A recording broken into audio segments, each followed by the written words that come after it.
Welcome to episode number 41 of About the Cards podcast, live tonight on YouTube. As always, I'm with my co-host at Our Trading Cards, Ben Wilson, and at Junkwax Twins, Stefan Loeffler. What's up, fellas? How are we doing tonight? I am well. How are you, sir? Oh, I'm doing fabulous, battling through the sniffles a little bit, so I got a sexier than normal voice. What's up, Steph? I'm muted, but I'm great. I got that in the mail.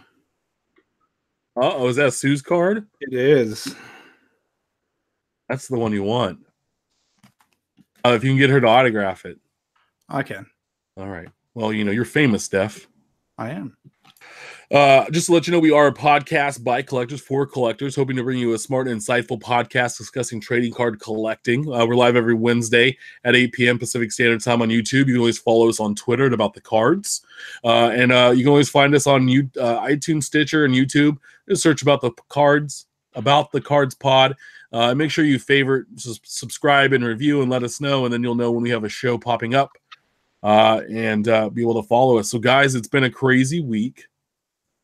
And it's been kind of all over the place. I think everybody's kind of angry lately, it seems like, which is kind of par for the course, but I think there's been a little extra anger lately. So, we're going to try to hopefully have an awesome show tonight. We changed a few things up. We have a new logo going on, a new banner. So I hope you like that. We try to get a little more professional look. And maybe one day it'll turn into actually some swag to pass out, which would be cool, I think. If we get that famous. I mean, we're 41 episodes in. I mean, so we're like an old middle-aged man. Get off my lawn. But yeah, we're going to hop into the week that was last week's releases. Topps Living week of March 20th through the 27th, the 54th week. Sold over 9,200 cards. It was only week 52 out of the 54. We had Hall of Fame pitcher Randy Johnson at card 160.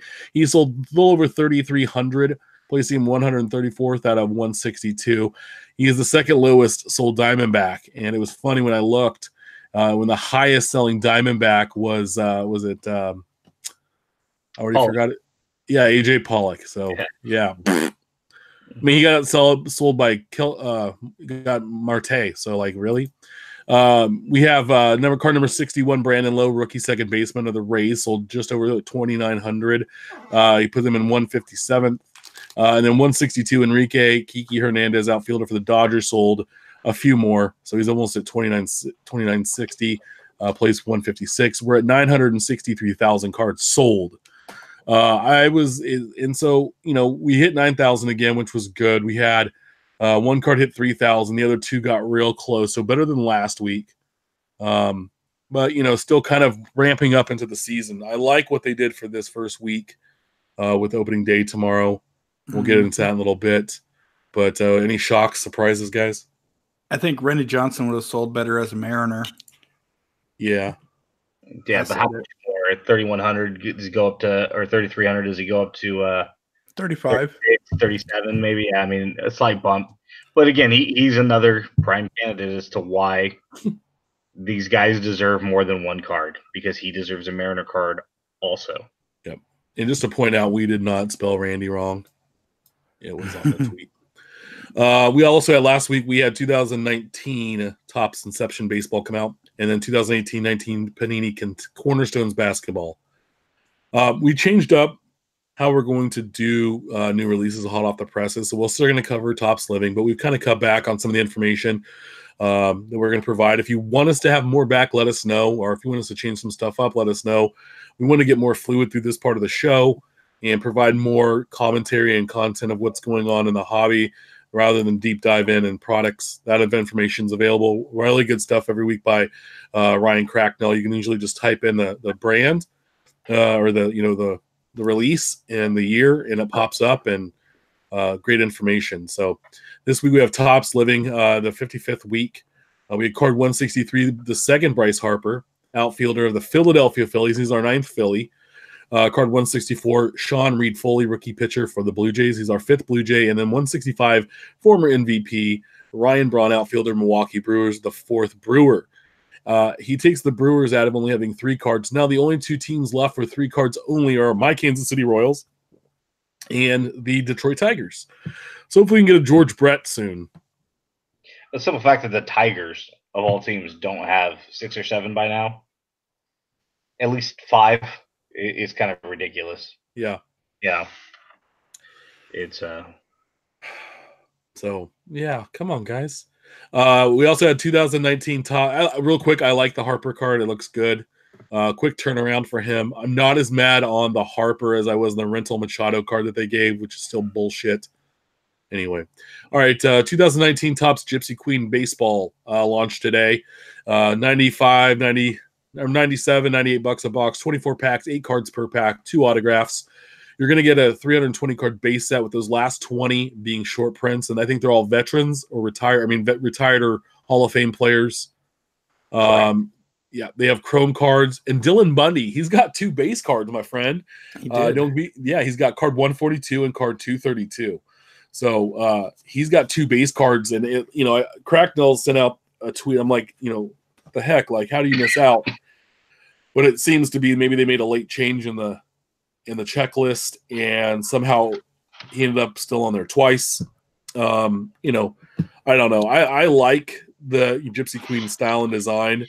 They have the little fortune teller minis in there, which are cool. People sometimes get it confused with Allen and Ginter just based on the style and having minis, but it doesn't have any DNA or dinosaur relics or anything in it. The Chrome cards are new this year, and looks Chrome autos too. I mean, they're pretty sharp looking cards. I know there's also some variations, but like no nameplates, bazooka backs. The Gypsy Queen logo back. Yeah. The Gypsy Queen is actually a woman and not the GQ. Now, I didn't check it, but somebody had mentioned in another DM that apparently Gypsy Queen has had 1 player on 2 cards in the base set before. So maybe they're just continuing the legacy. Yeah. It's a funky set. I like it. I mean, I picked up the team sets. Well, the one thing that that Ryan had mentioned is that both bunnies are common cards and not SPs. Right. Which, right now it doesn't look like anybody on eBay is trying to sell a Dylan Bundy for anything more than it's worth. But it goes back to the 2014 Heritage Adam Eaton, where he's in the throwback White Sox, that people were spending a lot of money on thinking it was a short print, variation because of the throwback jersey. I hope that nobody out there ends up overpaying for one of the 2 Bundys thinking that it's a photo variation, but it wouldn't surprise me if it did. Yeah. Real quick, we have some breaking news. Steph pulls up. So you remember our buddy David with the Beckett grading issues? He tweets out update on the never-ending Beckett grading submission. The last 3 slabs are safe.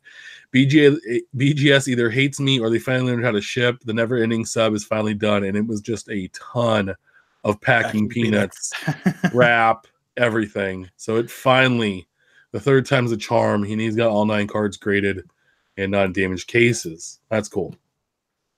On to the next release here. 2019 Onyx Vintage Collection. This is a non-licensed product. It comes out Friday. It's about $40 a box, 1 pack per box, 4 cards per pack. You're going to get 2 autos and 2 base cards. It's a 22 card set, and you're going to look for autographs. Some good prospects here for the Twins: Alex Kirilloff. Yep. The Angels: Joe Adell. The St. Louis Phenom: Nolan Gorman, and the Rays: Wander Franco are some of the big names. I know they had some buybacks, and I'm pretty sure that I think Vlad Guerrero is one of them. They kind of have I guess vintage is kind of a weird name for it, but it's more of a, I don't know, kind of throwback look. To me, they kind of look like the cards that were in cereal boxes, right? Right. I mean, it has a very nice design to it. I would kind of want to see what the cardstock is. It's a thicker. If it actually does have a slightly thicker cardboard stock to go with the vintage name. I like the design, but I mean, it's Onyx and it's unlicensed, so yeah. They actually, it looks like they, Tim's point, a lot of that old cereal stuff, the Ralston Purina stuff, and they would have the head-on shots where the logo is not on the helmet or the hat, Right. and at least a lot of Panini stuff, they try to get more in-action photos, not necessarily all of them, but they try to do a really good job of trying to mask the fact that there's no logo on the photo, Right. which I think helps. This is just, I don't know. It's not for everybody. Yep. And I as an Ace Super collector, I have no desire to get any of that stuff. No. 2019 Panini Prism Collegiate Draft Picks football is out. It's $105 a box. Comes out Friday. 5 packs per box, 8 cards per pack. You're going to get 5 autos and 5 base prisms in a box. It's a 135 card base set. The main base is current pros in their college uniforms. And then the draft pick part of the set is incoming players that should be in the 2019 draft. So you're going to see Rodgers in a Cal jersey. You'll see Baker Mayfield, non-rookie, in an Oklahoma jersey. So, Saquon will be in his Penn State. They'll have all those college licensed guys in there. I'm not a huge fan of the collegiate stuff. I don't need to see, David Carr in his Fresno Bulldogs outfit, but if you do like your college stuff, this is some product to go after. That's where to me it works in the NFL because there's so football. There's so many people that are just die hard for their colleges, especially back in the Midwest, where it doesn't work as well in baseball because or in Georgia, like Dub. If I was a football fan, more like in the college ranks, I would like this. I think like you said, Dub and Nate Gunderson will be after their respective teams and the Dogs and the Horns. So I have a buddy, if he collected, he'd be all over this because he's Mr. Ohio State. So it's a good product for. No, it's just Ohio State, bro. I'll get Angelin to argue that. It's called Cheater U. No, it's a nice product, and I'm glad that they do that for football fans. It's just I think that's really the only sport that it translates well. I think you can spend your $100 a better way, but hey, some people are spending $30,000 on National Treasures Baker Mayfield cards when he's had a decent first season. He's not Tom Brady, so yep. Next week, what's brewing? Next week's release is 2019 Topps Stranger Things Series 2 comes out. Yes, please. Yeah, that first one was legit. 2018-19 Panini Court Kings basketball. 2018-19 Upper Deck American Hockey League. There we go. Cards come out, and then 2019 Leaf Metal Draft Football is supposed to come out this week. Got pushed back to next Friday. I'm excited about the AHL. Steph will give us a little lesson on those guys. And Stranger Things Series 2, right? July 4th. Did you see that preview? It's 1985 all over again. Yeah. I hope they're trading for Dwight Goodens. I hope so. Oh, that'd be legit, right? Daryl Strawberries. Or Clemens and Puckett. Infield chatter. So we're going to move on real quick and get hopped into our hobby talk. But a couple things, too, is Ben and I actually got to hang out on Saturday. We broed it up. Bro. And he brought a much wiser and smarter man with him. Sir Wilson came with him. It was great. It was great to see your dad. And he brought up an interesting topic. We also ran into Brian Bice. Now, I saw him walking down the street when I was pulling up to the show at a hotel, and he's like, walking. I go, "What are you doing?" I'm walking to Starbucks. I was like, "Hop in." So we ran up to Starbucks and came back around. We even saw Scott, and then we took a photo together with Ben and his dad, Brian and I. And I didn't know where Scott was, and I had to run. Well, Scott's actually in the photo, but his back is to us. So we got him in the picture, though, right? Like, it counts. He was there. Listen, though, if you're at a card show, out of the 5 of us, wasn't Scott not doing the best thing? I mean, here we are taking pictures of ourselves, and none of us are attractive men. Scott's over there trying to get some goodies at a card show. You didn't. So I got to commend Scott. I was digging through a box. There was a new dealer there, and holy smokes, did he take a lot of my funds. I was digging through a box of 70. It was 50. It was 65 through 71. and I took 80% of his 71s or 70s because they were all 500 or higher, and I don't think I paid more than $250 for a card, and they all were in really good shape for that price and that part of the set they fell in, and knocked off a big chunk of that set need list. So he's gonna be back. This is his first show in like 20 years, so he's dusting off stuff that he's had put away, and he stopped in the 80s, so he was a big dealer in the 70s. So I'm very excited. Oh, here's the photo, and I'm gonna pull it up. And you can see Scott back here in the hoodie with the black hat. And then there's Ben's pops, and then Ben, and of course Brian, and then I'm the only one wearing the cool gear with my Brett jersey on. So, by the way, the guy in the back right corner that you can see with the A's, the older guy there, he's super dope. I don't know his name, but he's always at the LCS hanging out. He's a cool ass dude. Yeah, he's awesome. He's got some fun stories. So. The show was in Sacramento at the Crown Plaza on 80 and Madison, and they have another one coming up in May, the 11th, that Ben and I'll be at, and we're also going to hopefully be at this show on May 25th down in Berkeley. My kid's got T-ball, so I may have to pick and choose which of the two. So if we decide to go to Berkeley, I might skip Sacramento's. Yeah, I much rather have you go with Berkeley and Sac, and then I'll hit up Sac for a minute. So. Yeah, well, if we end up going to Berkeley, we'll have to see who we can rendezvous with. Aaron, it's Date Street. Yeah, Date Street. It's right by the Future. Was that Ford over there, right across there's an In and Out, right off the freeway. So it's a fun time. So no, it was good. A lot of fun at the show. Always do. So, so we hop in Infield chatter. Bryce Harper. So we were going to talk about Bryce Harper's first Phillies card, right? So. He was in Living this week, but also too Phillies NE store on Twitter with the New Era store tweets out prepackaged Topps team set with Harper on the front. But if you look at the checklist on the back, so there he is in his Phillies uniform, looking all sharp. He's not on the checklist of the 17 cards. Well, yeah, it's usually these are printed, I believe, before Series 1. Yeah. And so they've got the Series 1 checklist. For the A's, for instance, there's 11 guys on the checklist, not including the league leader of Chris Davis. And then they've got 6 new guys, which are probably going to be featured in Series 2. So Bryce Harper is definitely, I don't say he's a short print, but he's a late ad. Yeah. So it would definitely be a cool card to have if you're a Philly fan, a Bryce Harper fan, or just somebody who likes cards that are, short prints and whatnot. I don't think it's a short print, but it's definitely kind of cool.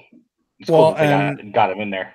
This kind of has precedence in that we were talking at work again today that it's not the first time they put someone's first card, now, and in this case it was a rookie, but into the Topps team set stuff.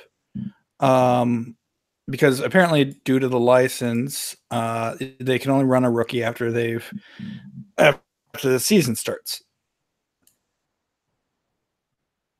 So they conveniently run these right as the season starts. At least out in the public, which makes sense because people are going to go to the different stadiums or Target or Walmart or wherever you find them and pick them up. Well, in this case, they picked up the 07 Topps team set Red Sox Matsuzaka Daisuke with the rookie logo before Series 2 came out. I think he was in Series 2. So are there Phillies team sets available without the Harper, or are they all packaged with that? Would be interesting to see. I'm seeing them right now with just Harper in them. There's a buy now, $4.99 with like 3 something shipping. And they're listing him as card number 18. Right. Which breaks away from their traditional 17 cards. Yeah. Yeah, they must have moved quick on that. Yeah, or they, maybe they but now, Topps Now, which is off subject to a degree, but it's also parallel. Their road to opening day is a 15-card set. And I know a few of them, I know the A's are one of them, have a 16th card, to speak to Steph's point, where it'll be a rookie that'll be featured once the season starts. So, like for the A's, I'm assuming that it'll be probably Jesus Luzardo. It'll be one of the rookies. So, similar to something like this with the factory set where you have a late addition via free agency or maybe a rookie call up. Yeah, no, it's interesting. So we'll see. I might just buy one for curiosity's sake. Brian bringing up in chat that Otani had the same thing happen. Yep. You know what's funny is that they had the up here, they had the A's and the Giants, but they also last year had the Angels, which was the first year I've ever seen them have the Angels up this far north. So, also, some cool news at Baseball Card Doc, Jack of All Trades. They are finally going to be able to air Jack of All Trades will be coming to the U.S., coming to iTunes and VOD through satellite cable providers on April 9th, which happens to be my son's first birthday. So I'll be partying that day and hopefully be able to watch this. Thanks for being patient. It's worth the wait. So there's a cool trailer and that I'll tweet out that's on their Twitter handle. But I saw it got me really excited. Now we've tried to get them set up here to come onto the show, and I've been trying to email them back and forth, and we just have been missing each other. So, well, and especially with the release coming up next week. Yeah. Hey, buddy, what you doing? Yeah, but that does. We are trying to get somebody for next week's show. We're trying to reach out to Vintage Breaks and see if we can get Leighton on to speak about some of his cool vintage breaks that he's had recently, including the one that he had today, which let's talk about that. So I only got to see it later on, but Ben, you got to see most of it. Yeah, he had Gary Vaynerchuk on with him. They were opening what turned out to be 3 tobacco packs from right around 1910, give or take a year or two. And I was under the impression most of those packs had a card in them, but apparently they didn't. They don't. So they opened up a series of 3. They did not end up pulling a card, although the third pack they pulled a coupon, which looked to be a card at first glance. And it was kind of interesting to see them open how that tobacco was packaged for anybody that's never seen it. I had never seen it, so for me it was just neat knowing that a card could be in there because the packaging was very different than how I thought it had been packaged. I thought they were much smaller packs. But kind of like a Big League Chew. Yeah, I thought that the pack of tobacco was considerably smaller, and these were actually bigger pouches. But it's really easy to see how those cards would be damaged from the packaging just as they're floating around in there. Right. But also, if you were a tobacco guy back in that time frame and you're just looking to get your tobacco out there, you rip open, I imagine a lot of these cards got damaged by being ripped. Sure. It wouldn't surprise me at the very least. So to me, it makes the ones that are still in existence in my collection, your collection, and everyone's collection, all that more special. Granted, there's 3 or so million of these still floating around, but it's pretty neat to see, the other side of things. So if you haven't had a chance to check it out, you can go to YouTube and type in vintage breaks, and it's like a 37-minute video. Gary V's on there BSing with Leighton, and they opened up a couple of packs of the old. And he even had clients like waiting to talk to him, and they kept pushing him back so he could do that. So yeah, it's a fun video. And you see Gary's passionate about the hobby, and was interested in what Leighton had going on. So we reached out to Leighton because he's also, he had Darren Ravel on when he opened up that box of 86, 87 Fleer. Right. Pulled 3 Jordans, and then he also had that Bowman 55 Bowman pack where they pulled a mantle out. So we'll see if we can get him on. We can talk to him and ask him a couple of questions about some of those neat breaks and where he acquires some of these packs and boxes from. Right, and I think you were saying like for the 3 packs they spent about 2 large, 2,000. That is, and just to see them break, which apparently Rich was saying that there's a way to tell whether the packs have a card or not in them. I didn't see just from the sketchy, not sketchy, but skipping video how you could have, but apparently there's a way.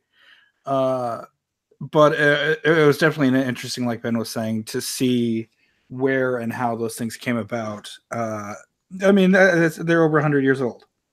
Yeah. So seeing it actually go and where it came from is really cool. We actually took a work break to watch at least the actual tobacco break. Yeah, because I mean, we know what a 52 pack looks like. It looks no different than a 1990 Topps pack or a 2019 pack, right?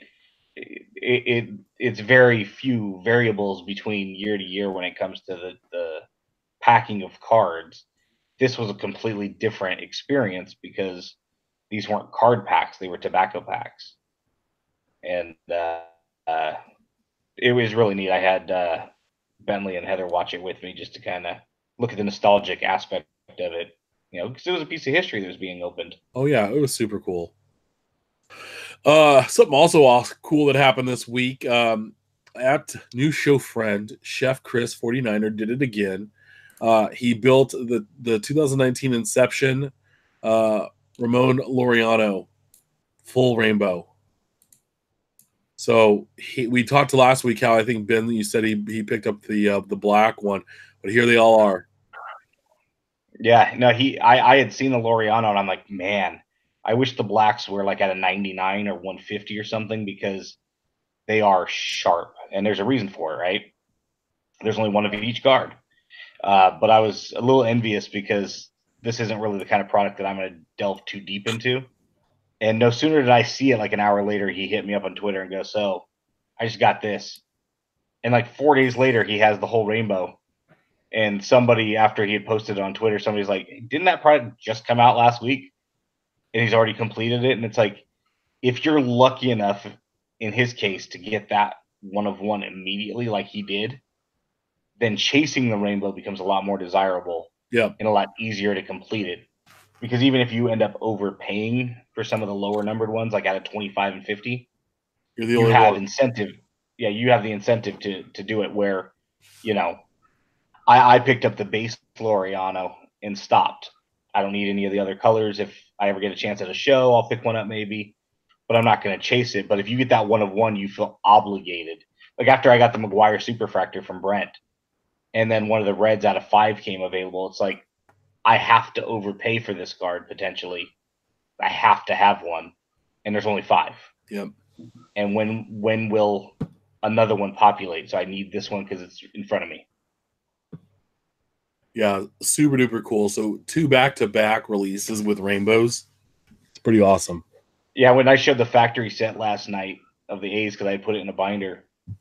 No, when you say factory set, you mean the factory team set, not the factory set of a factory set box. The factory team set, like we just showed the Philadelphia Phillies one with Harper.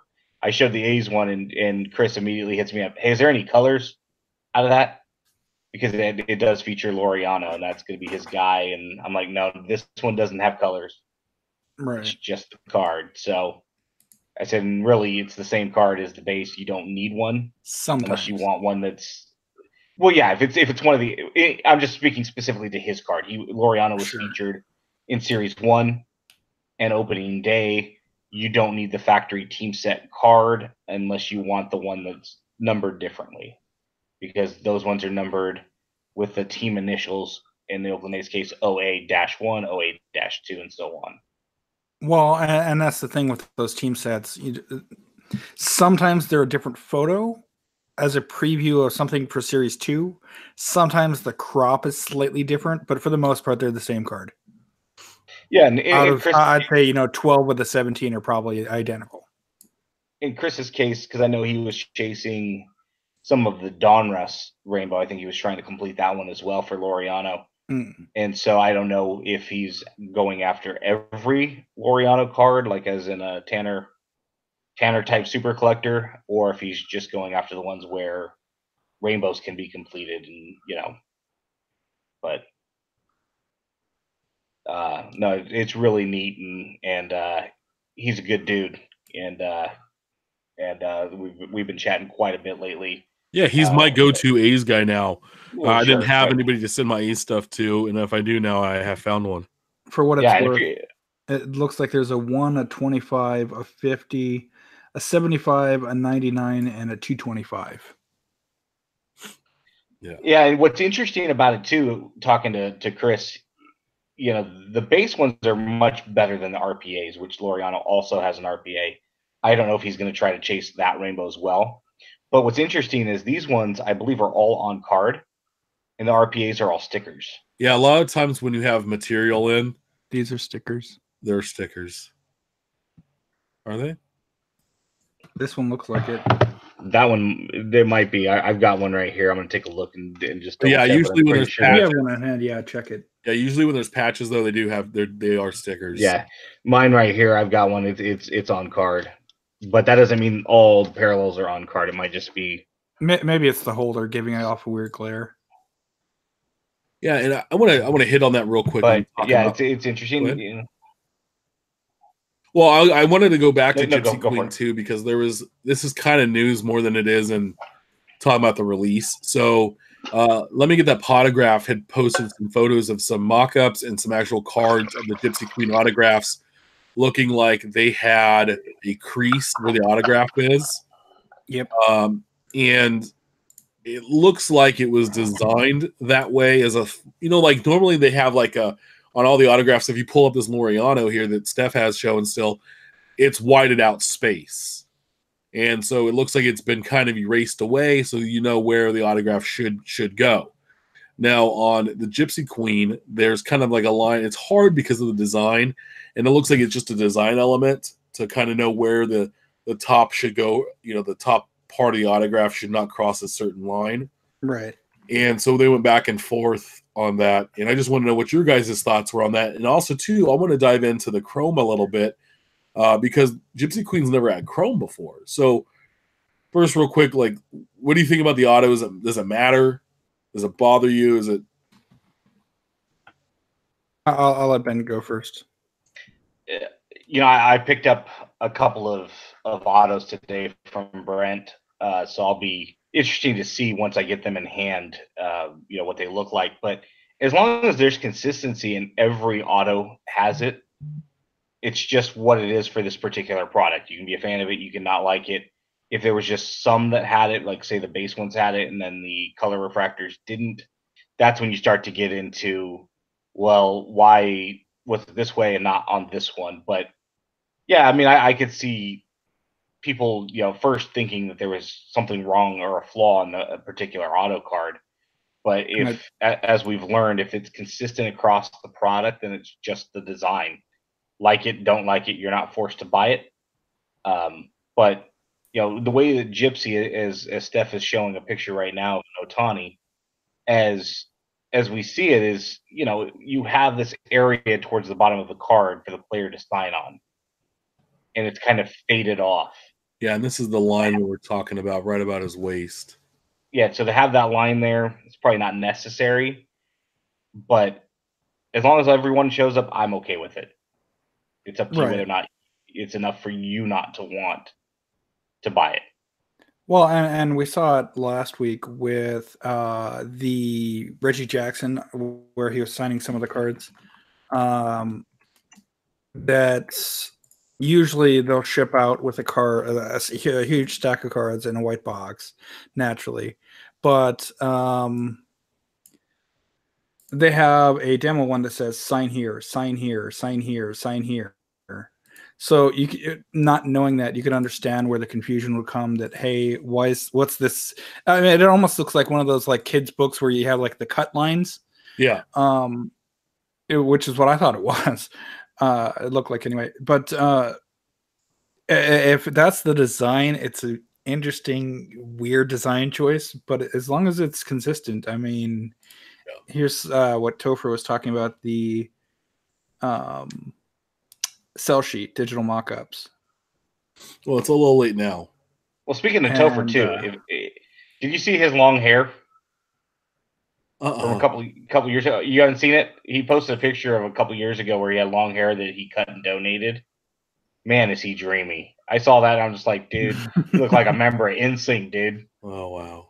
But no, figured while we're on him. But hey, yeah, it's one of those things that, yeah, it's probably not the best design, and Drew had mentioned that it looks like there's something in the template that made it through to production that shouldn't have. Whether that's true or not, I don't know. But hey, guess what? There'll be a new product out next week. So we'll forget about this one. Right? So what about the Chrome guys? I think they're sharp. I think it's a cool little addition. It definitely is. I like it and I don't. It's a nice addition, but not everything needs Chrome. Not everything needs minis. Not everything needs this, that, and everything else. Yeah. You're taking away the sheen of them being in the other sets. But it's nice. They look nice. I'll give it that. So I was having a conversation this morning. Full disclosure, before I say my opinion, Brent had all 4 A's, so I went ahead and bought all 4 A's. So I have the complete team set of the Chrome. Having said that, I'm going to reserve 100% judgment till I have them in hand, but I'm not a fan of it as an idea. There's a couple of products that just don't need Chrome. Flagship doesn't need Chrome because you have Topps Chrome. Ginter doesn't need it. Gypsy doesn't need it. To me, Heritage doesn't need it. If you have 36 products this year, 32 of them can have Chrome and 4 don't need it. And right. Gypsy has always been one that was beautiful just as it was. And Chrome kind of bastardizes it a little bit where it's like, oh, let's throw Chrome in there too. Just like having Heritage Minis that we all can agree on. The 2024 is the only year that needs it, period, because that's a throwback to the 1975 set that had a parallel set. Right. So I'm not a fan of the Chrome. I did ask Brent, I'm like, hey, listen, honest opinion, what do you think? And he goes, I'd already made that point. He goes, I agree with you, but they're really nice looking.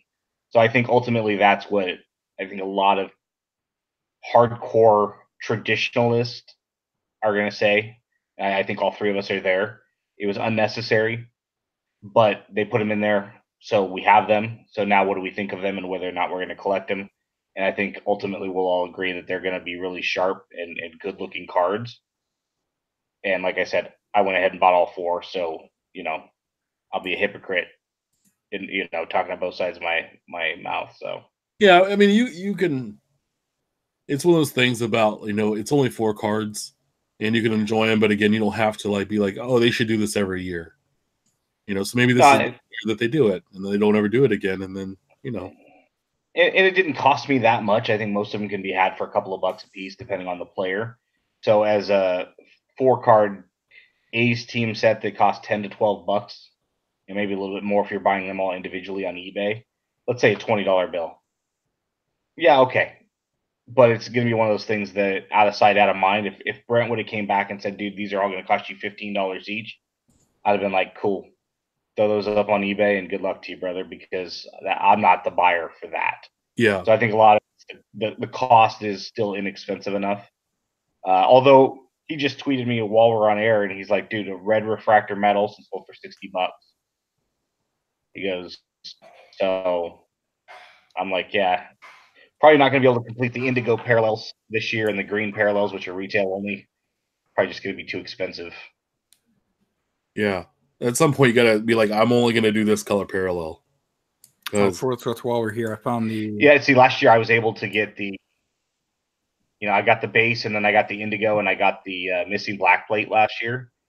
And it was really cool. I was hoping to do it again this year because it's an 11-card base set if you include the Reggie Jackson SB. But if every one of them costs $5, dude, that's, another $65. Yeah, here's the 2 Gypsy Queen Dylan Bundys. So, yep, fun times. Yeah, and speaking to the Bundys, just real quick, do your homework, know what you're buying before you go jump on a Dylan Bundy short print photo variation. Make sure you know what you're buying, because if you drop $15 on a base card, So it reminds me, I don't have this in the notes, but we're going to go there. So we were talking about the wood minis from 2018, Allen and Ginter. We thought they'd surface this week. Yeah. There were nope. Blowout Buzz and Cracknell confirmed that the Giancarlo that we saw in the Cal were from high number rip cards. So Yeah, and Chris Torres too. Yeah, Chris Torres as well. So yeah, I want to make sure we give credit. They're still missing. So those three guys really hit us up quick with the information. Well, and how that surfaced was Ryan Yancey's card connector account on Twitter had somebody, he was doing a sale, and somebody's like, "Hey, I got this Cal Ripken Wood Mini from last year's Ginter," and I was like, 2018, and he's like, "Yeah, 2018. Where'd you get that?" And then I looked on eBay and found the Stanton, and so for a brief period of time, we were under the impression that all of a sudden these Wood Minis are now surfacing. Like half hour, 45 minutes. And then that's when Chris Torres. I didn't think it was a full hour. No, Chris Torres was the first one that I had seen that said, "Slow your roll, guys. Those are the RIP exclusives, not the ones that we were all waiting on." I'd quote tweeted that, and then Blowout Buzz hit me back and told me what's going on. By the way, that tons of knowledge there, just old knowledge. So I love it. Yeah, so be careful. They're on the lookout. So if you find any cases of 18 Allen and Ginter, you might want to pick them up because that could be just chock full of Win Minis. Yeah, we were talking about that too. I mean, you know, if you end up with that case, you can buy this year's National. Yeah, the whole show. Odds are we'll never see those, but for at least a 30-minute window yesterday, we were super excited because we thought they had surfaced. Yeah. And also something cool that happened to me yesterday. I want to give a shout out to at ABQ Grapher, which I think stands for Albuquerque Grapher Sports Net.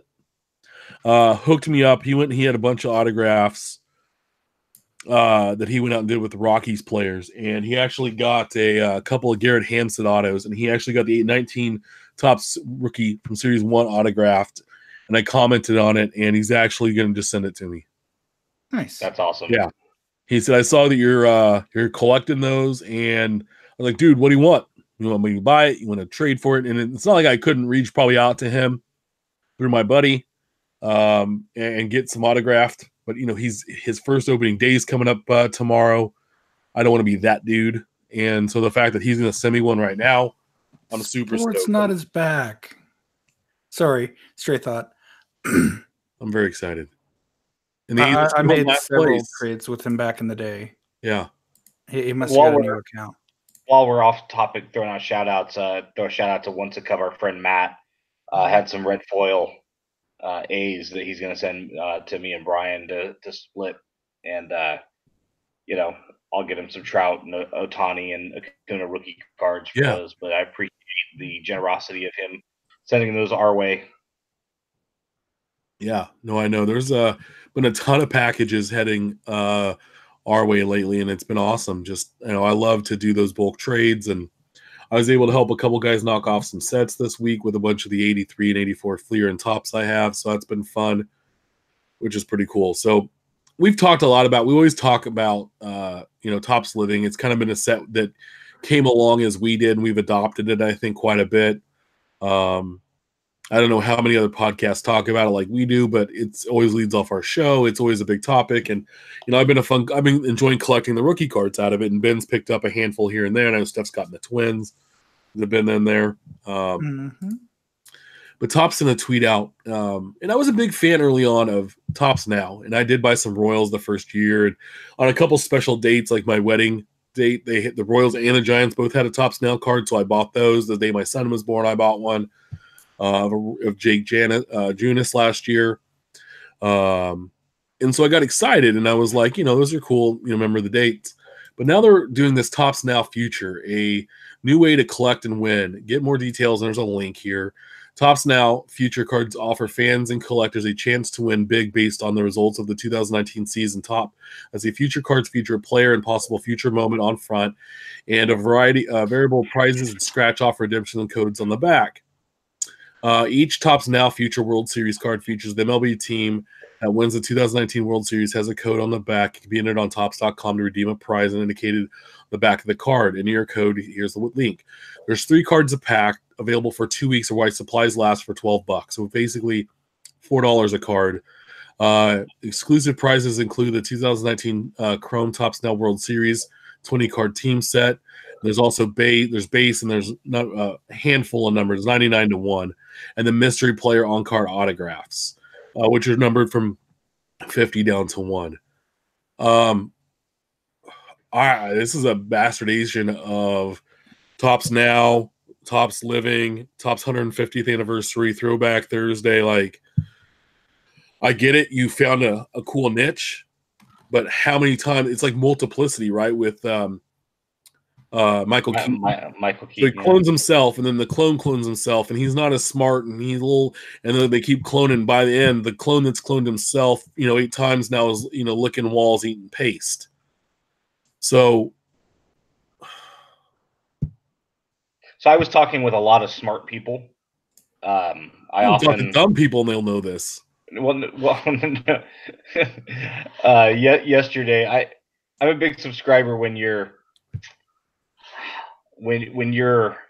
dealing with other people. You don't have to be the smartest person in the room. You just have to be smart enough to surround yourself with smart people. That's why I'm here. And I'd like to think that's exactly why we have you here. And I was actually talking to a friend at work about you today because we were talking about baseball cards, and I said that I have two 1965. You remember those Jim Hunter cards you sent me? They're like a film. Yeah. And I was like, what are these? And you're like, I don't know.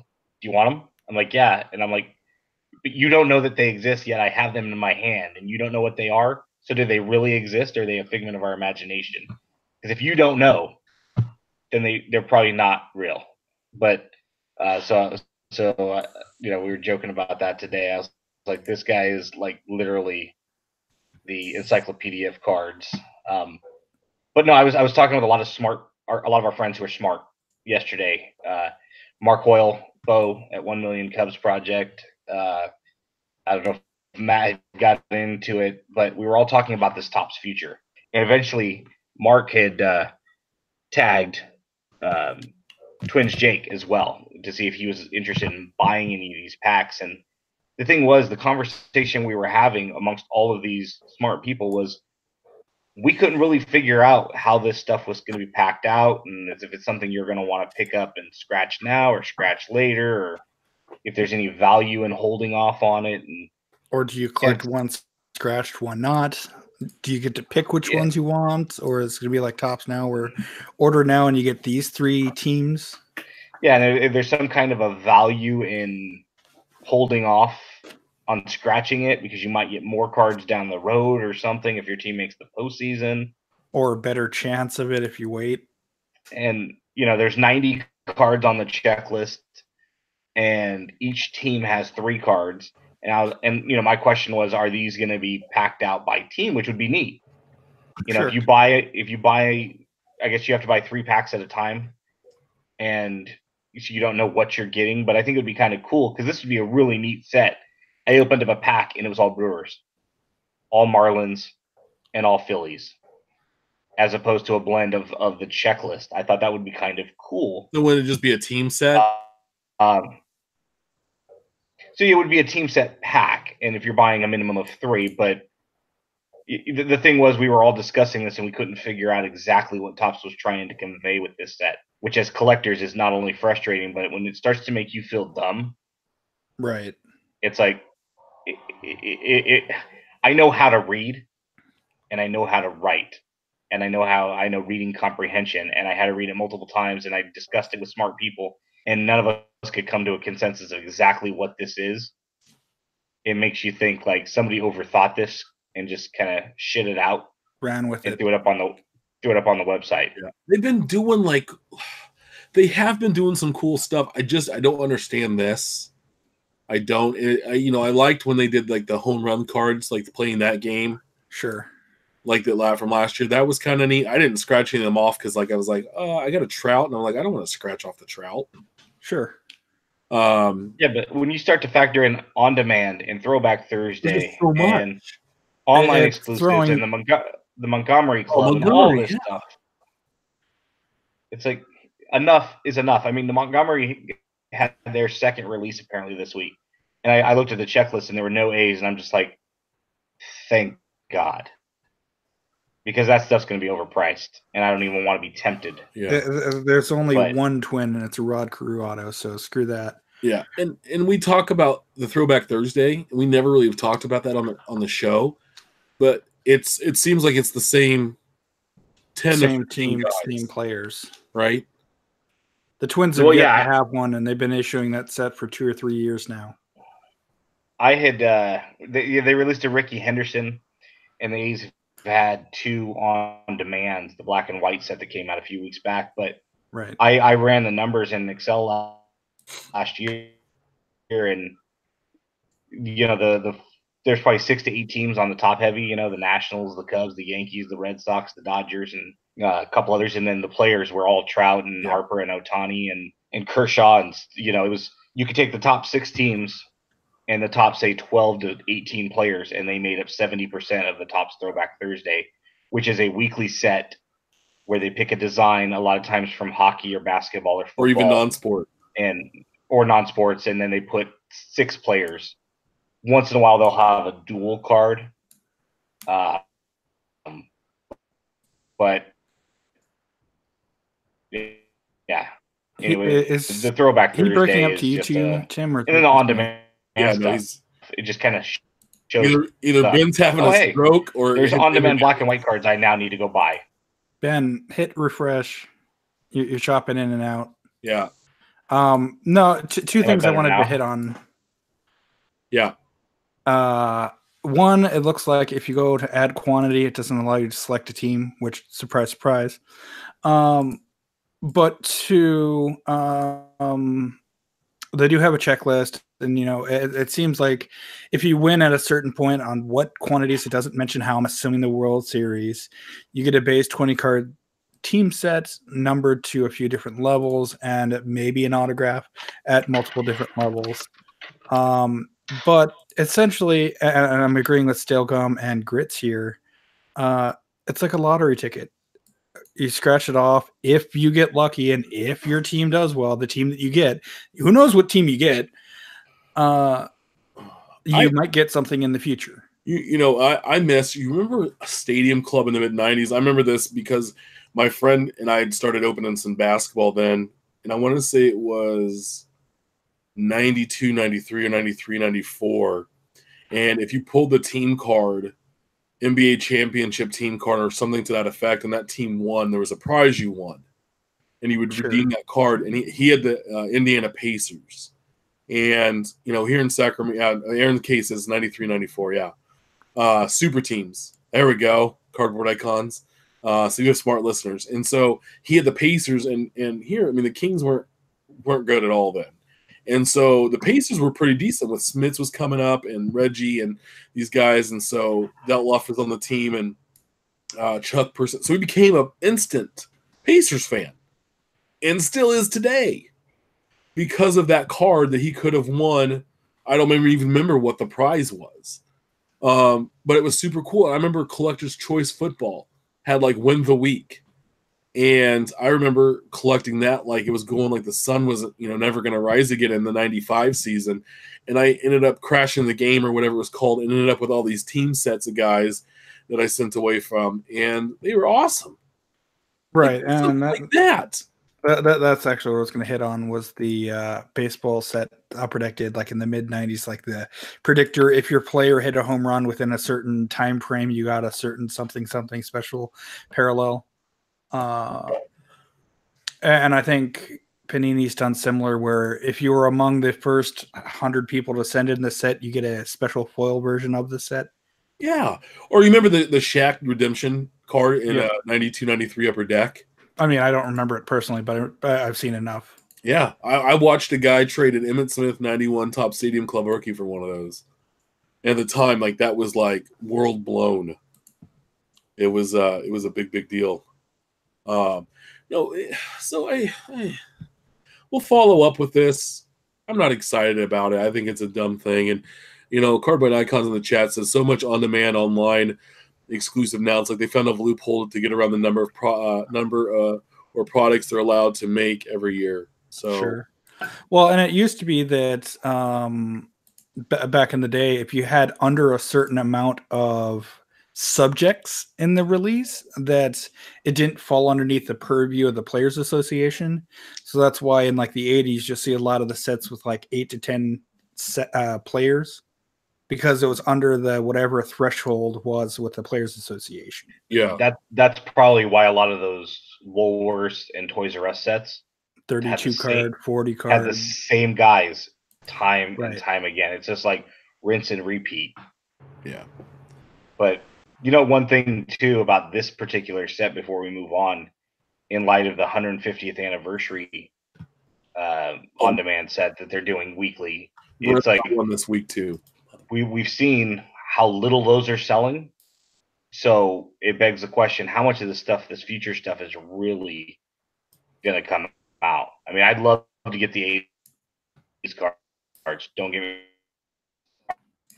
wrong. If anybody has them, I just don't see a lot of this stuff ever hitting the secondary market. Yeah. And Brett's got stupid on one of those 150s this week, so I know I'll have to be at least by one or two. I want to move on. So Baseball Hall of Fame Shoebox Treasures is coming. So there was an article on Cut 4. It's by MLB.com, written by Michael Clare at Michael S. Clare a couple days ago. And it's listing that the museum, the Hall of Fame Museum, used to display baseball cards in a small exhibit with cards that hung on a wall with a few sentences to give context, but that's been missing for a few years. But on Memorial Day weekend, when the hall will be open, it's a brand new exhibit on the third floor called Shoebox Treasures. This is excerpt sections. Good Lord, I can't even talk tonight. I'm sorry, guys. What's new from any other night, right? From the article. So it launched from a fundraising effort with both donors and museum members. The exhibit will feature roughly 2,000 cards selected from the museum's massive collection of roughly 200,000 cards.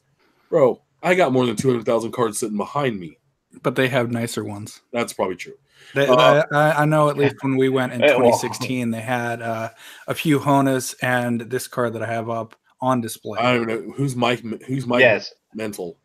But let me ask you a question. Do they have 7,000 1984 top Steve McCaddies? Because we know a guy. My work office has 5,000 Tom Prince 89 Donruses. Oh, shit. But do you have a complete run of... Bob doesn't even want all those. do you have a complete run of the 1984 set times 500 minus the stars? Because Tim does. I do. So rather than these cards being hung at a distance and untouchable art, fans will actually be able to flip through the cards, place in protective cases in chronological order, arranged in drawers through the space. I don't see how that possibly could go wrong. But some of the other cards will be more well protected. It makes this exhibit a playground for baseball card fans with the story of baseball history at their fingertips. So check out the story. I just sent out the link. I just tweeted the link. And I replied with this. Relatedly, coworker went to an event and it ended up being the test demo for deciding which cards and what type eras they should represent. Because, I mean, if you're going to do an exhibit at the Baseball Hall of Fame about baseball cards, which cards do you include? 1987 tops. Obviously. And it's an interesting article. I think it's a little bit older, but it's worth the read. And I think he poses a question, which cards would you include? So, I mean, obviously Ben's going to say the 86 Jose Canseco. A friend of mine, Irving, would probably recommend the Al Kaline. I'd probably say the Killebrew 55, the Walter Johnson from T206, etc. Tim, I mean, what? Mookie Wilson? 75 Brett. I mean, the only two A's, honestly, that would even, outside of the Eddie Plank, of course, would be the 69 Jackson and the 80 Henderson. Those would be the only two that could possibly be on par with the other Todd ones. Van Poppel. Well, of course. I mean, 1986 tops Mickey Tettleton. Come on. But it's an interesting idea. I can't wait to eventually go to Cooperstown myself. I'd love to go out there, but I see there. All right, you can go to one. Cooperstown or a National? Well, Cooperstown National. all day long. Yeah, I'd go to the National too. I would go to Cooperstown because I'm a baseball fan before I'm a card collector, and there's so much more history there. As much as I love cards, I would see, but that goes back to the whole thing. Give me $3,000 to spend on the National, and I'm gonna stay at home and buy my A's collection is gonna get so much better. But it's you're missing on the experience though. Yeah, I mean, you can sit in your house all day long and never do anything but be able to amass A's cards, but you're going to miss on that experience about getting to actually meet some of the other collectors in the world and see things that you would never get to see in person. So that's part of what you're paying for. That's where the fiscally prudent part of me, or let's call it the cheap ass, would say, there's a finite amount of resources. Where do you want to spend your resources? And for me, it would be if I have an opportunity to get some very big cards for my collection with that same money, I'd pass on the experience. But, if we were setting money aside and you could just go to one and not the other, I would definitely go to Cooperstown. Sorry if that's getting picked up. I got a helicopter flying overhead. Oh, they're looking for you again? They are. The reptilian. Gotta go check in with the parole officer, bro. The reptilians are after me. No. Having been to both, and maybe it was just the year that I went, I was kind of underwhelmed by the Baseball Hall of Fame.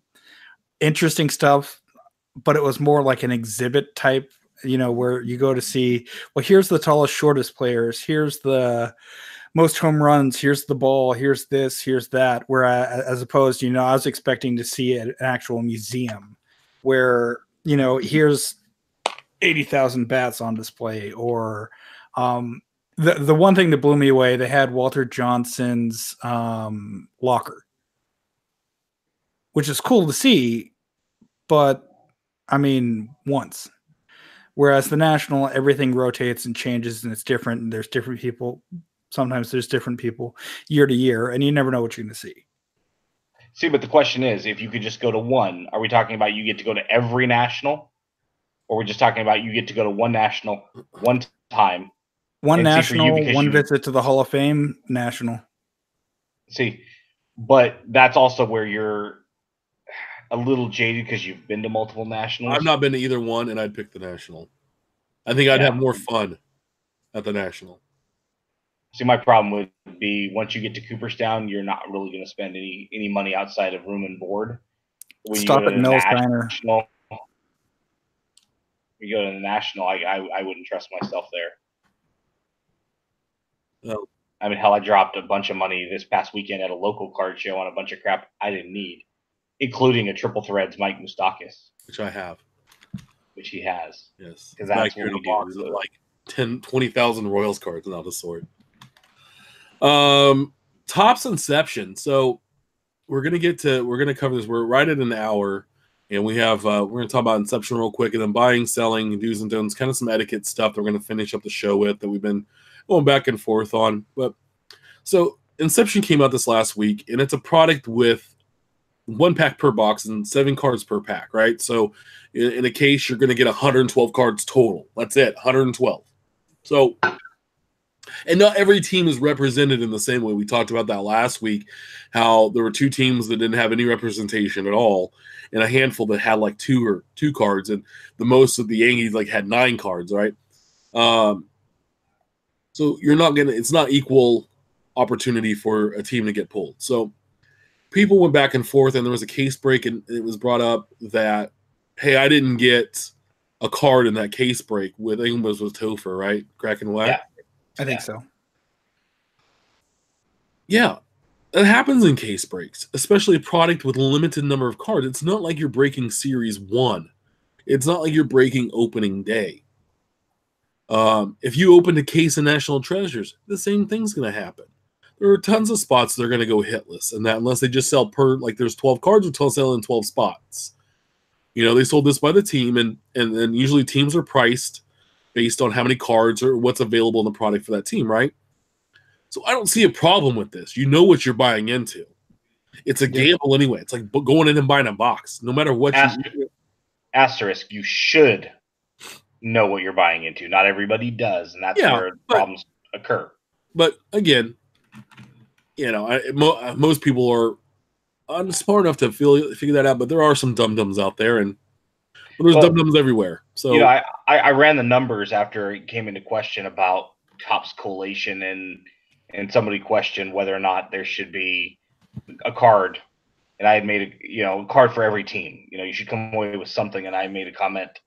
Hey, not every basically, are you wanting every case to be built the same, because that not everybody gets a trophy. Essentially, you only have 112 cards in a case of Inception, and I believe only 16 of those are autographs, and then there's like 32 parallels, and the rest are base. And if you do the math, 30 teams, every team theoretically should get 3.7 cards in any given case. But because the checklist is not built the same, it's top heavy, just like the Electoral College, right? California gets way more than Rhode Island when it comes to that, right? It's the same thing. The Yankees and Red Sox and Cubs and Dodgers are going to have a lot more representation than the Rays and Marlins. It's just, that's the way it is. And I was running some of the math, and I was like, listen, there's a 2.2 to 2.8% chance that any given team, like say on the bottom 4 to 6, will not have a card based on the checklist versus the fact that there's only 112 cards available. And if your team happens to be on that bottom 4 to 6, you're talking less than a 3% chance that you're going to come away with a single card. But because you're playing the statistical odds, that also means that the next case might net you 6 or 7 cards. It's all luck of the draw. You really just need to do your homework. Hey, Tim. And understand. Yeah. I'm faster. Oh, okay. You just need to understand at the end of the day that, what this product is going to net. I got into a Donruss break, and I knew I was going to come away with 2 to 3 team sets. And then any hit beyond that is a hit. It's, a bonus. You have to know what you're going into. And, that was a free spot to that person, so it didn't cost them anything. Which is another thing to this that upset me too. It was a free spot. But then Topher turned around and offered him a free spot in a future break. No, Topher didn't do anything wrong. He was upstanding and acted with integrity. It's not Topher's fault, like it would be any other breaker's fault. It's what it is. If that was your personal case at home, Absolutely. and I'm an A's fan, and if the A's are on the bottom half dozen teams, I know I got a 3% chance that I'm not getting a single damn card, not a base card. And then it goes back to the thing that if you're not comfortable with those odds based on your socioeconomic space in this world, don't buy into breaks. Buy your cards on the secondary market. That's what I personally choose to do with my money. That way I'm always guaranteed what I want. But, if you're a gambling man and gambling gal, by all means, just don't get upset when you don't get anything. Right.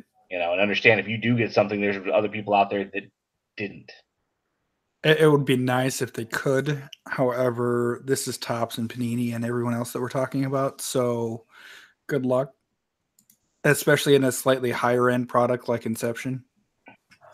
Well, see, then it's one of those things. I think the base card in Inception, or the base set in Inception, had 100 cards. It would be nice in theory for them to pack it out to where each case would feature a base set. So if I bought a whole case, I'm guaranteed a base set. But that's not the way that particular shit. It's a fantastic product. I have some sitting here on my desk. It's beautiful. Yeah, I've always been a fan of for everybody. They have some of the best looking autos. And the other thing too is that not every team's going to have the same number of cards represented too. Because would you rather have the 9th best, say the 8th best player on the Yankees, or the 6th best player on the Royals? And I can tell you right now that 8th best player on the Yankees is more popular than the 4th best player probably right now on the Royals. It just happens that way. It's cyclical. Teams change over time. The Astros and the Padres were not collectible at all, and neither were the Blue Jays. And now those 3 teams are getting super popular based on young guys coming up or now on the team. And it just happens that way. Or a team goes to the World Series and wins. All of a sudden now they're more well-known names and they become popular, and there's more of those guys in the product.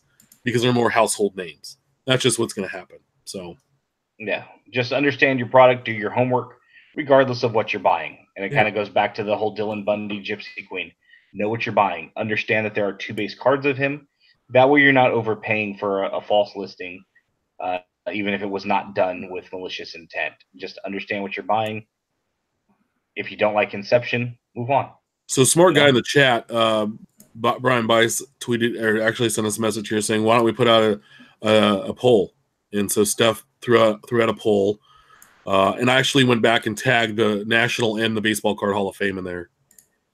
So maybe they can get excited about it. Right now, the Nationals winning 60 to 40 with 5 votes to go. 5 days and 23 hours left. So get in there and vote. As a sub question, I'd be interested to know if you've been to either or both, only because it might skew your objectivity towards it. Yeah. Are you allowed to answer it? But it's one of those things. At the end of the day, we're not confined into having to choose one, unless resources are what they are financially. We get to enjoy both, but it's an interesting. And speaking of finances, we're going to move into buying and selling do's and don'ts. So there's been this big debate back and forth on pricing. We talked about this a few episodes back about using eBay pricing versus the book or Beckett or any of the pricing guides. And, what is more important, right? Or what is more accurate or what is the easiest or a bunch of different things. And we had a huge debate before the show, and I was pushing Ben's buttons and we were going back and forth. And I think it was a pretty good discussion, but actual prices so eBay is going to be like we talked about earlier, right, Ben? It's a fluid market. So you're going to know what the latest handful of those cards sold for, where the Beckett or the quote book is a historical representation of 30 days ago of what those sales look like at the time when that was updated and written. I always look at the Beckett as one of those things that as a kid growing up, it was the Bible, right? But now with the internet and how quick we can get information, just like a newspaper, it's not. And reminds me of fantasy football or fantasy baseball magazines, right? I love going to a live draft, watching a dude roll up with a magazine because his information in May and the draft's in August, and a whole lot has changed. Yeah. Yeah, I remember. I forget the running back's name that was on the depth chart above Fred Taylor during Fred Taylor's rookie year. But they went back-to-back picks. Dude that rolls up 4 months, 4-month-old fantasy football magazine picks whoever. Huh? I said you're really breaking up tonight, so it's been great. It's been awesome. Am I haven't had to hear okay you now? You're good now, yeah. I remember my buddy takes his magazine out and drafts the Infield Jaguars starting running back. The very next pick, another buddy takes Fred Taylor, and then Fred Taylor by game 2 is the Hall of Fame running back or close to that he became. But it was all because the information buddy number 1 didn't have better information because he was going based off the fantasy football index that was printed back in May, and here we are in late August. Yeah. And the one thing, without getting into the whole spiritual side, is, as somebody who's spiritual, I don't believe the Bible is 100%. You shouldn't take you should take it at face value. It's James Stewart. Yeah, you should. Some things are metaphorical, and you should take them for what they are. And so, no matter what pricing you get, it should always be used as a guide, and that's for both buyer and seller. So whether you put stock in Beckett pricing, whether it's print or online, understand that, use it for what it is and understand where that information came from and how recent it is. eBay is like the stock market. It is real time, but that doesn't mean the next one won't sell for considerably lower or considerably higher, because at the end of the day, it's always going to be a snapshot of time. It's supply versus demand versus availability versus desire. Cards will go higher in an auction sometimes because 2 guys are going back and forth. So understand that But the bottom line to me is the Beckett pricing, even online, is absolutely worthless. That's a personal opinion. And, there's a great scene in the West Wing, which I quoted this week, where the president, who's not a military guy, gets military information 30 minutes before his chief of staff. And he knows it already when the chief of staff presents it to him. And he goes, listen, for the rest of the night, I'm going to be 30 minutes smarter than you. And that's the kind of thing is, to me, Beckett is old the day it's printed. It's 30 days old. And so if you're going to use Beckett pricing and I'm using eBay sold listings in a fluid market, I will always be 30 days smarter than you when it comes to pricing. Yeah, always. And Aaron K asking in the chat here, where does Beckett's information come from? It always seems outdated. They I don't know exactly, but they do research sales of the card to get updated pricing. So right. they look over a certain time frame and they throw out a certain number of cards has to sell. That's why a lot of times like one of ones or very low numbered cards aren't priced in the pricing guide. Right. Yeah, that's supply versus demand. To answer your question, they get it from eBay and eBay alone. Despite the fact that their company line is that they use multiple resources, where else are you going to go? You're going to go to a local card show? You would have to have thousands of employees constantly scouring the market to update those prices accurately daily if you have the online resource. The only place that they get their stuff is eBay. I don't expect Beckett to say anything else, and that's fine because that's their company line. They would call dealers at shows and get the pricing back in the day. Yeah, but then you're subjected to the fact that local cards are going to sell at higher rates. And do you adjust for market inflation? Do you devalue that stuff? Do you take those at face value versus It'd be interesting 50% to find off? Out like exactly how the old days worked. I'll say this much. I know Rich is going to love this tomorrow in that he used to do the pricing. I would love to for Beckett. So I would love to hear, like, at least get an idea, because like I heard that they would call and they had people they would talk to find out about sales of cards. I'll see if and when. Let me rephrase this: when he's available, and we'll set up something on a weekend or something. Yeah, he's awesome. Yeah, I'd love to talk to Rich. But yeah, I got into a pretty heated debate with one of our listeners, and I challenged her, and she was very excitable about the fact that she uses the Beckett, and although there's nothing wrong with it, again, it's understand where the material is coming from and the information. Much like you can use a fantasy football magazine, but understand those are printed in May, which means that information is compiled in February, March, and April, and there are far too many variables. Yep. I would imagine that, here we are in March. Jordy Nelson just retired. Will he be listed in some magazines, whether they went to print far too early or if they are considering him possibility, do you list Rob Gronkowski? Most of them aren't printed until after the draft, just so they can have where the rookies went. So right. But we're in that time. Most of them are printed, but a lot of that information is compiled and added later. For sure. So what this kind of rolls into is, knowing what the best source to reference your pricing and when to sell an item and how much to sell it for. So look and see recent sales, and then also know if you're selling locally that, the Texas Rangers might sell really well down in Steph's neck of the woods. A real average Ranger would do really well there. Like Ruben Sierra. Yeah, Ruben Sierra. But here, even though he did play for the A's and was traded for Canseco, he's not going to sell the same way. Right. And that's why I'm buying all my Twins down here while I can before we eventually move up to Minnesota. I ain't paying Minnesota prices for Kirby Puckett. No offense. And that's like, I can clean up on Royals cards here because no one gives a shit. Yeah, our LCS used to say that he does half of book value because he did all of his pricing based on Beckett Online. Sure. And every card was 50% to that specific value. But he said every local card is 100% because he'll get it. Yeah. And that's fair. And use the resource that you trust the most. And when in doubt, ask a friend, right? There's a lot of smart guys in this and gals in this hobby. Ask them. Turnaround time. So I kind of want to talk about this. So when you buy online, right?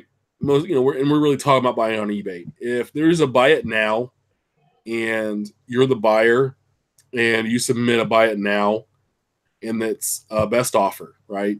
And say Ben's selling a card, and I submit an offer, and he accepts it instantly. So basically, he's on eBay the same time I was. Say, I should then be able to. I should turn around and pay right away. Correct? That's my thought. Because within one business day. Within 1 day was what I was going to say. Yeah, okay, so I get that, but I'm just saying, that I was just on there. Right. And you accept my offer within 30 seconds of me submitting it. Shouldn't I just pay you right then and there because I know I'm on? That's kind of the feature that you think would be built into buy it now and that you pay it now. However, I mean, I've used it in the past where I've bought it now and paid the next morning once the paycheck cleared, usually on Friday nights. And maybe that's something they can eventually implement. It would be wise. But I've always viewed it as within a day is reasonable. I mean, because it's different if you're doing an auction because you might not know the auction ended. Sure. Or have access to be on there. How's this? I mean, at work, we use a shared bathroom for the entire building. So I have time to, I've got to walk from my office down a long hallway to get to the restroom. And so what's to say that I'm not on eBay during that walk and I'm like, hey, Tim's got real quick. You're on eBay that whole trip, my friend. No, I am. I'm in there even at, yeah. I'm on there enough. Huh? Don't ever touch Ben's phone. So let's say I'm walking back down, I'm entering my office again. And I look and say, all right, I'm going to offer Tim this $5 on a card he's got for $8. And then I put my phone away at my desk, and he within 30 seconds accepts it. But I'm no longer on that until later in the day. Damn it, you should have paid. I should have. It's one of those things. I don't know. I mean, etiquette would suggest you should pay right away. If I'm right now during the show, if I'm on eBay right now and somebody accepts my bid, I should pay right now. Theoretically, but one business day is fair. If you're waiting 2-3 days, that's unacceptable. Now, once you pay, how long should it take to turn around for it to ship out? A day. No more than 2 business days. I would say 48 hours, right? Because if they're in the East Coast and you bought it at like midnight West Coast time, so it's 3 a.m. there, I would say 48 hours would be and that's usually what I put in my listings. It will be shipped out within 2 days of payment. Sure. Or 48 hours of payment. Well, and understand that, there are people, there's a guy that I used to buy from. I haven't seen him in years, but he was disabled. And he sold a lot of cards for $1. It's like the old card guy or something. And he would tell you when you bought a card, I'm disabled. I make 2 trips to the post office every week. I go on Tuesdays and Fridays. So depending on when you pay will determine which time it will go out. And that's nice to know up front. Like if it's going to be delayed, then. I tell people all the time, I live in a city of about 30,000 people. I used to live in a bigger metro area where they had 3 pickups and deliveries. And so depending on when I got there would determine which of the 3 I hit. But bottom line is now I'm in this city where it goes out at 5:30 p.m. every day, for Monday through Saturday. That's it. Doesn't matter what time I get there. That's it. So you might not see tracking uploaded till the following, activity until the next day. No. But yeah, if here it is Wednesday night, we're on air. If one of us were to sell something, allow us to print and package tomorrow, assuming that it's paid for right away. It should go out no later than end of business Friday. And I would try to get it in the mail tomorrow. But if it was after business hours, then it's not going out till Friday at 5:30. So that's just what that is.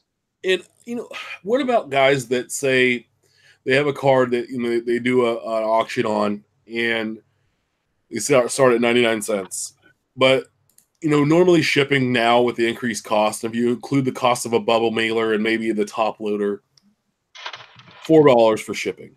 Okay, say that's the standard price you see for shipping now, but they are charging like $6 for shipping in a bubble mailer to make up the extra $2 they lost because maybe they didn't think they were going to get enough for the card. What's your thought on that?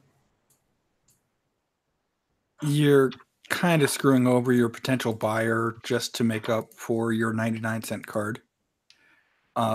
Personally, I would argue that if a card is worth less than $3, it should probably be in a single envelope with a stamp on it, unless you're doing combined shipping. Yeah, I can tell you. So I bought a bunch of Garrett Hampsons, obviously from Two Bros. And the first couple packages I bought were 10 or 12 cards a piece, and it was 50-cent shipping, and they came in a PWE. I was fine with that. But then I made a big purchase because I noticed if you started bulk buy, you got a discount. So I bulk bought like 50 of them. They still charged me only 50 cents for delivery, but it came in a bubble mailer, which cost them $3.50. I saw they had the postage on there. So they lost $3 plus the discount they gave me on all the cards. I feel good. So now I'm going to go back and buy. If you want singles from big breaks, like cards that have, there's a lot of them in a case, they're a good source. But I thought that was interesting. I think that, when you do free shipping on there, unless it's a really high dollar card and it's like under a $5 card and you have free shipping, PWE is fine. But you need to put that in the listing so the buyer knows what they're getting. I think we've discussed this before. My dad and I, like every month, we have an argument because he would always list free shipping, and I would tell him that you need to list your shipping price, because even though the landed cost is $25, as a buyer, I'd rather know that I'm paying $20 for the item and the post office $5 for $25. Versus I'm giving you $25, because now I set myself up to, you're allowed, Tim. I gave you $25. You can ship that however the hell you want, because you haven't specified how much of that money, that $25, is allocated to go towards the post office. And that happened to me this week. I bought a 1958 Topps card, and it came PWE, and it was actually broken through the PWE because of how they shipped it. That was my first clue, and I was like, when I opened up, I'm like, I'm pretty sure I paid more than 10 plus, like $10, right? Because it was a $10 card, and I paid 14.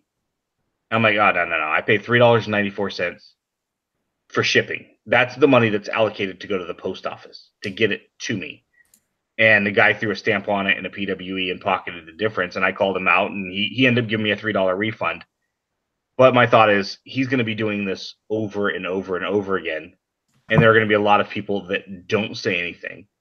And he's going to make up additional monies to cover his fees. So at the end of the day, once everything is paid for, all of his overhead and his fees, he's still going to net $10.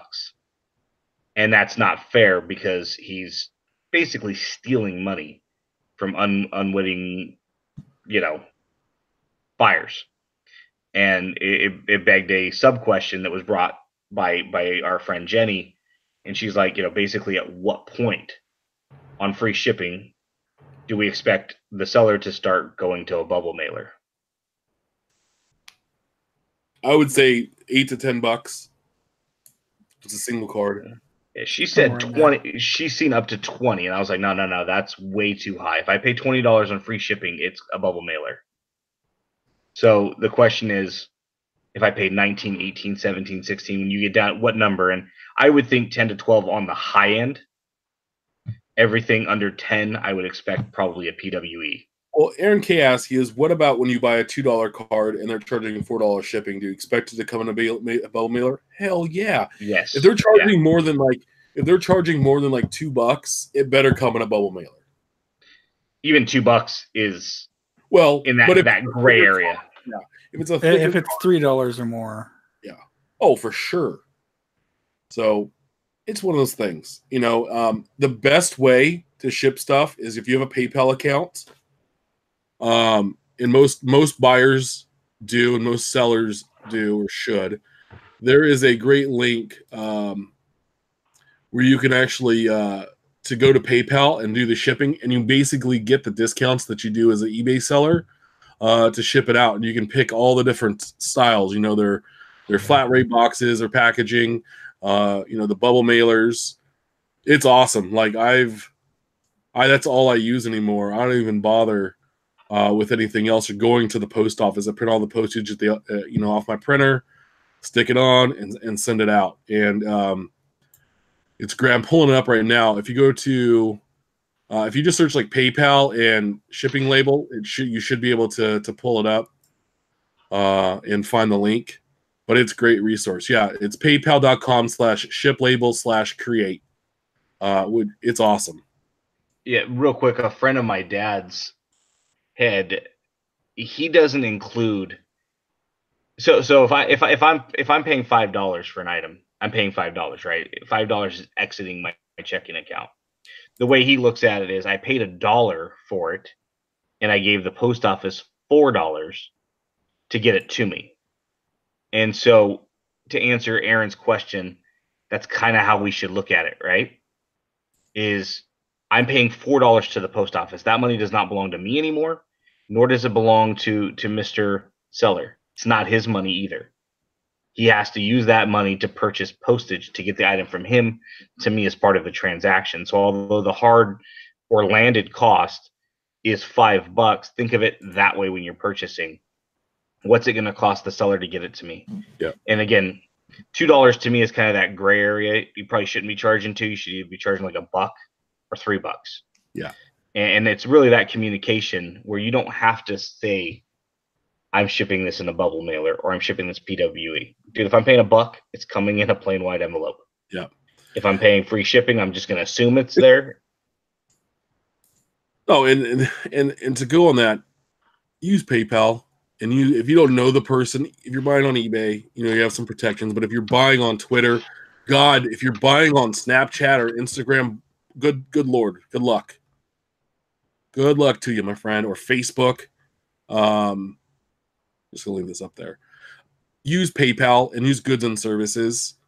You know, unless I know somebody or I've referenced like, hey, this is someone you can trust to do friends and family, do goods and services. You get an extra layer of protection. Please, God, don't use Venmo. Venmo is like when you're at dinner and you're sitting across from your buddy and you don't want to split the check and he pays and then you Venmo him $20 to cover your part of dinner. That's what Venmo's for.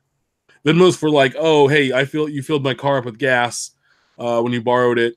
Awesome. Or, hey, I didn't. Let me Venmo you $20 so you can go fill it up. You know, that's what Venmo's for. It's not to buy and sell goods from people you don't know. Yeah, no, so, perfect example is over like $120. Yeah. I recently sent so many friends and family that I had never done a transaction with through a Facebook group, but it was $5. So the bottom line is, was it silly and foolish on my part? Yes, the card came, but I sent him $5 knowing damn well I might have just given him $5. Yeah. You know, if it's a number that you're comfortable with losing, then you're well within your rights to take that risk. Just be careful, you know. Yep. And if anybody ever asks you, send friends and family, and it requires it, I'd be very cautious with that person. And two, if they also say, hey, you know, I can only accept Venmo. Venmo has and PayPal are the exact way to say the same way to set up. It's super easy. You need a checking account. It's super simple. They don't require anything special, one or the other. So anyway, we're going to get to next week. You know, we have opening day tomorrow. But I'll let you finish your last thought there, Ben. No, I was just going to say a lot of times there are sellers like Jock's Hecklers on Twitter. I do a lot of transactions with him, and you know, he'll ask, you want to do goods and service because it's going to cost you this, or friends and family will cost you this. You want to do a bubble mailer, it's going to cost you this, or PWE, it's going to cost you this, and he puts the onus on you. I've probably bought, you know, 6 or 7 things from him over time, never had an issue. But what I like about it is, in the negotiation portion of the sale, he's like, you know, what do you want to pay? I'll ship it however you want. And if you feel you need to protect yourself On the financial side, he's okay, goods and service. Yeah. And that gives me the feeling of, okay, I can trust him. It really comes down to how much am I looking to pay for the transaction. I have a funny story about goods and services. So I was hosting, or I was throwing together my buddy's bachelor party last spring or last summer. And I was having everybody either Venmo me or PayPal me their $250 for the weekend to cover the tickets to the Giants game and our awesome house in Santa Cruz. And everybody Venmoed me or PayPal me the $250. And the Venmo was friends and family, obviously, but the PayPal was all friends and family. Well, one buddy, his wife got on there and Venmoed me goods and services with a note. I just want to make sure this is going towards Matt's bachelor party. So I lost out on I don't know, it was like $8 or something. I mean, not a big deal, but I was just like, oh, I guess we're not as close as I thought. And it's from a family I've known probably 15 years. So, I guess I'm not a trustworthy dude. Yeah, and that's at the end of the day too. And I know that there's been a little bit of questions about this on Twitter over the last couple of days because of that Venmo $120 transaction. Always ask people that you can trust. Yeah, have you bought for references? Hey, do you know this person? You remember we were talking a while back about that Cap Sports Group on Twitter? That guy that was like, "I'll trade you this for that," and he was kind of aggressive. And he hit me up the other day, and he's like, "Hey, I want to do a trade." And I'm like, "Okay." He goes, "I got a bunch of A stuff. I'm ready to send you." I'm like, "All right." I said, "What are you looking for in return?" He goes, "I'll ship first." And it's like, the second that you say you're shipping first, automatically tells me somewhere something happened to where you feel that that's necessary. You got a bad reputation on some transaction. Yeah. And that's no bueno as far as I'm concerned. So, yeah, we have more to get this about going to shows and LCSs that we're going to cover next week. And then don't forget that next week we're going to talk about Donruss, and our little history lesson of the hobby will come up. We'll be covering that. So remember, we're live every Wednesday at 8 p.m. Pacific Standard Time or 10 Central on YouTube. Make sure we subscribe and review our show on YouTube and iTunes, Stitcher, wherever you find us. Always follow us at About the Cards. Always follow Ben at our trading cards. Follow Stephen at Junk Wax Twins. You can always follow me at Big Shep 79. Please share your hobby stories and great pulls, and send your questions our way. We're willing to listen. We're here to listen for you. And keep collecting, guys. We'll see you next week, and we appreciate all the participation. Before I walk away, I do want to say that a baseball card collector, somebody that's collected a baseball card in their life. All right, everybody. Have a good night. We'll see you next week.